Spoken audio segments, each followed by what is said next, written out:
At yun na nga mga kabebe, magandang buhay po sa lahat at nagbabalik na naman po yung Marites ng Duck Girl nyo. At yun nga mga kabebe, medyo matagal-tagal na din po tayong hindi nakapag-upload or nakapag-update sa mga alagang itik po natin na mga 2 months na at yung mga nangingitlog po nating mga itik. Dahil nga po ay sobrang busy nga po kasi nga ay kulang nga po ako sa tao. Tas yun nga, problema din sa area kasi wala tayong pag-chargean o pag-uploadan kasi nga mahina po yung signal dito. At yun nga mga kabebe, dahil nga yung nakapag-update naman ngayon yung Duck Girl nyo, magmamarites yung Duck Girl nyo. Bakit hindi ako nakapag-upload? Dahil ito po yung mga dahilan mga kabebe.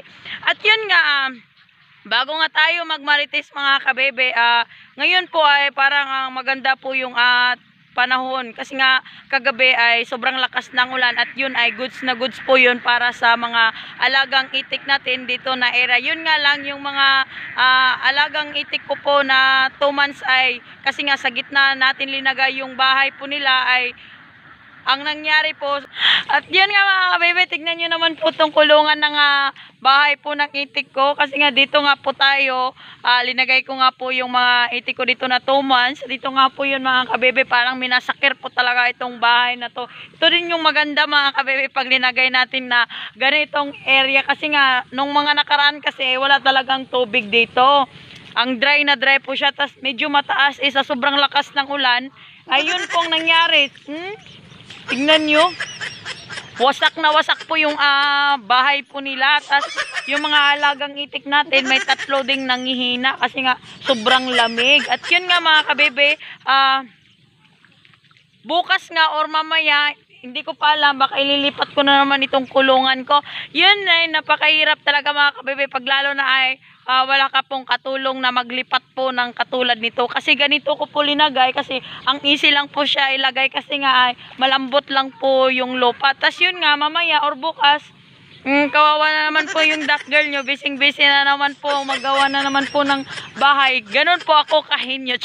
Easy lang po yung paggawa ng bahay mga kabebe. Kasi nga ginagamitan lang din naman natin ng yan o, kawayan. Tas yun lang. Tas knit, ganyan lang po ka-easy. Pero yung problema nga lang is magbubuhat-buhat na naman po tayo at ililipat na naman po natin yung bahay. Yun yung mahirap din po mga kabebe kasi nga hindi tayo naglalagay sa isang area lang kundi ay kung saan yung mas madaling paglagyan ng mga itik natin is doon tayo. Ang maganda lang kasi dito mga kabebe kasi nga ay paglabas pa lang po ng mga itik natin, yung mga 2 months ko po ay diretso na talaga sa area. Kahit nga po ay may makalabas sa kanila ay hindi sila malalayo kasi ay didikit lang sila dito kasi nga area na sila. Yung pangit nga lang po is yung itabi mo talaga sila sa kanal, tas pag may makalabas lahat hulog, walang itik. At katulad dito mga kabebe ba dyan, ganito, yan kanal, delikado pag ganyan linagay mo yung itik mo dyan sa gitna ay dyan sa gilid.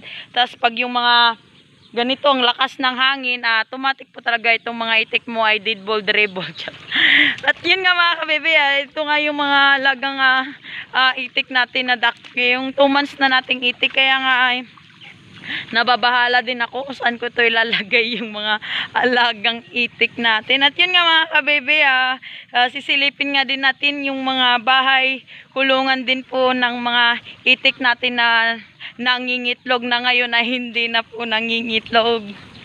At yun nga mga kabebe, nakikita nyo naman nga yung kulungan nga po ng mga alagang itik natin na 2 months ay sobra talaga, struggle talaga, na-stress talaga ako sobra. At yun nga ay nabahala din po ako kasi nga ay, yun nga, problema na naman kasi nga ay maglilipat-lipat na naman yung Duck Girl nyo.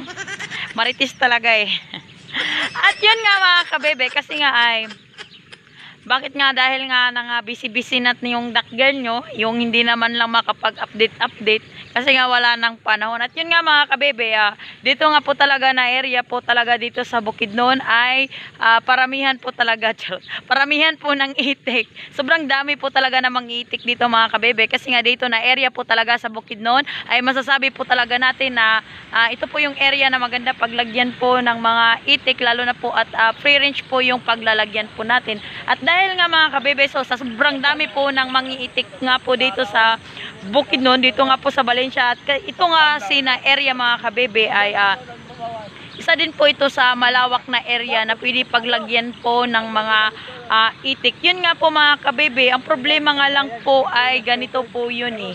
Yung sobrang dami po talaga ng mangiitik, yung mapapatanong ka bakit? Charot. Hindi na dapat natin tanongin yun kasi alam na po natin yung sagot bakit marami po talaga ang gustong mangitik po o papasok sa mundo po ng duck farming. At yun nga mga kabebe, dito nga po talaga na area ay masasabi mo talaga na ngayon po talaga ay mahirap po talaga ang sitwasyon namin dito kasi nga po ay kabilaan nga po yung itik dito. At yun nga, yun talaga yung importante talaga mga kabebe na hindi natin maiwan-iwan din po yung mga itik natin sa kadahilanan ay limited po yung area na paglalagyan natin sa kanila kasi nga po ay magkabilaan nga po yung itik dito. Ang boundary lang is linagyan lang po natin sila ng net para naman ay may makagalaw-galaw pa din sila kahit papaano. Yun nga lang ay kunti lang talaga yung area na paglalagyan natin. At yun nga, hindi na din tayo i-expect na yung mga itik natin ay magbo-boom.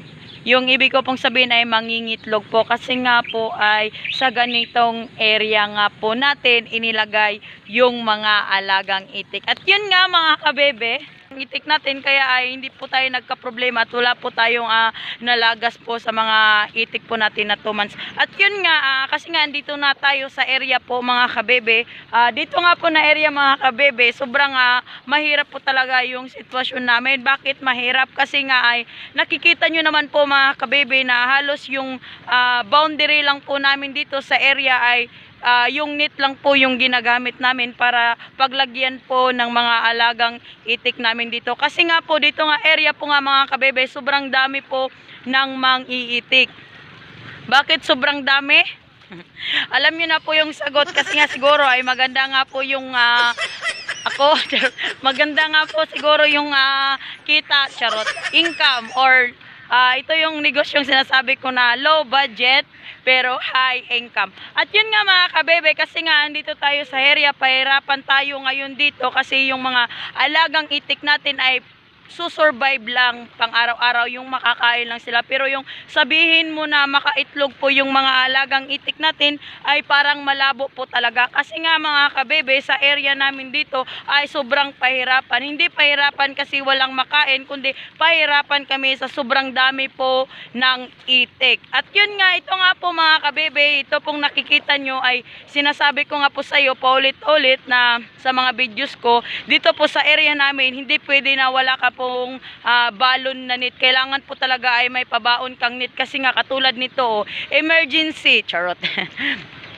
Ang mga itik nga po dito ay ilang kahon lang po yung pagitan namin. Linalagay lang namin yung itik namin. Limited po yung lalagyan po natin ng mga itik kasi nga po sa sobrang dami ng iitik po dito ngayon ay sobrang pahirapan po talaga tayo mga kabebe kasi nga pag kunting linga mo lang po ay may posibilidad talaga na yung itik mo ay hindi na talaga may babalik.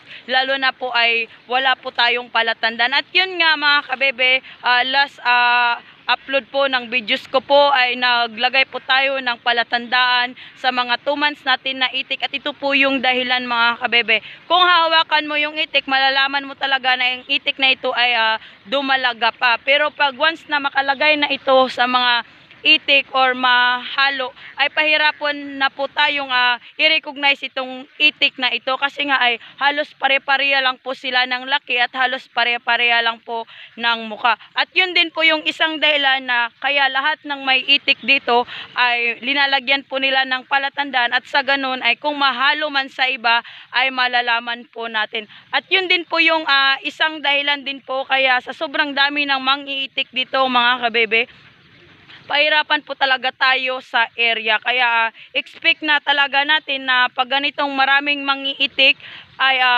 yung itik talaga natin ay kulang talaga sa pagkain kasi nga ay yung paglalagyan po nila ay limited lang po. Hindi po siya katulad ng last previous post ko po nung nag-travel ako sa ibang area doon sa Malaybalay. Malawak talaga doon mga kabebe kasi nga ay wala tayong ibang kompetensya, kaya nakapaitlog po tayo ng marami. Ito din po yung disadvantage din po sa pag-aalaga ng mga itik, lalo na po at gala lang po yung paraan po natin ng pag-alaga at hindi po poultry. Kasi nga pag ganitong paraan nga lang po mga kabebe, ay yun nga, ay umaasa lang po tayo kung anong meron dito sa area. Dito po na area talaga mga kabebe, ay pahirapan po talaga tayo na pakainin yung mga alagang itik natin ng kuhol. Kasi dito na area po ay palay lang po talaga yung marami. Yun din po yung maganda ngayon na teknolohiya, kasi ginagamitan na ng harvester, kaya sobrang dami na po ng palay na nahuhulog, kaya yun na yung balik kakainin po ng mga alagang itik natin. Pero yun nga mga kabebe, kasi nga mahirap makarecover yung mga alagang itik natin, kasi nga sa ganitong area talaga na linalagay mo po yung mga alagang itik mo po, ay sobrang pahirapan po talaga tayo, kasi nga sa sobrang dami po talaga ng mangiitik dito sa Bukidnon.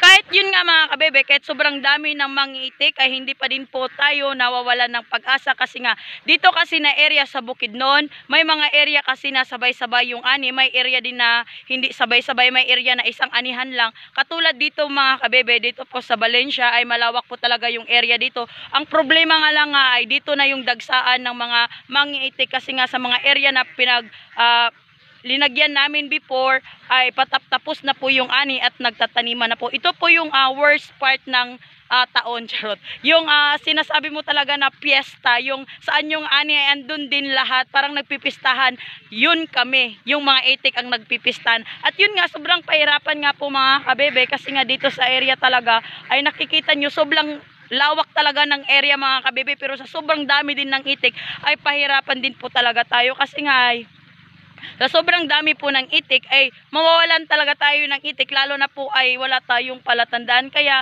ang nangyayari, pag sino yung katabi mo, tatanungin mo ilang itik ba ang meron ka, tapos ano ba ang palatandaan ng itik mo. Yun po yung tanong namin sa katabi naming mangiitik, para naman po ay pag kulang yung itik namin, may idea na kami baka saan napunta po yung mga alagang itik po natin. At dahil dun yun mga kabebe ay halos araw-araw po tayo nagbibilang po ng mga itik.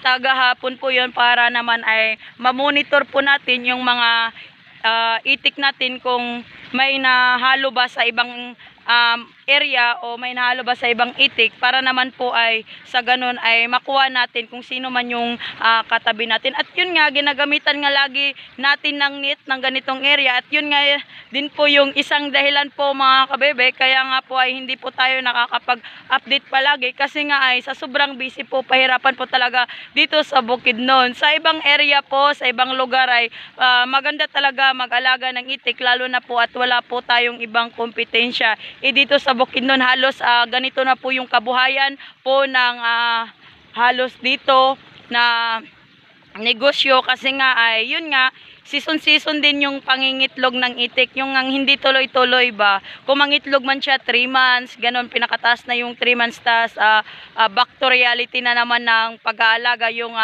relax na naman yung mga itik mo. Yun nga ang maganda din po doon, kasi nga ay hindi tayo naggagasto po ng mga feeds or pakain sa mga alagang itik natin, kaya naman po ay masasabi ko talaga na pag ganito talagang paraan ng pag-aalaga ay okay. Yun nga lang ay lagi kong sinasabi, nagbabase nga lang po tayo kung ano lang po yung meron dito.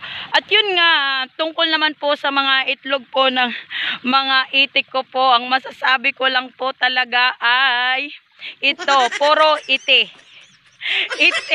or tae lang po ng mga itik at balahibo lang po yung nakikita natin dito po sa loob ng bahay nila. Nakikita nyo naman po mga kabebe na sobrang kinis po ng bahay nila, para na pong yung linampaso ba, kasi nga kasi wala naman po itlog yung mga alagang itik ko, kaya tingnan nyo naman po itong bahay nila mga kabebe, sobrang kinis-kinis talaga, sobrang linis, kasi nga wala talaga ako linagay dyan na mga uhot or ano pa dyan, hindi ko pa siya nilagay ng gurami.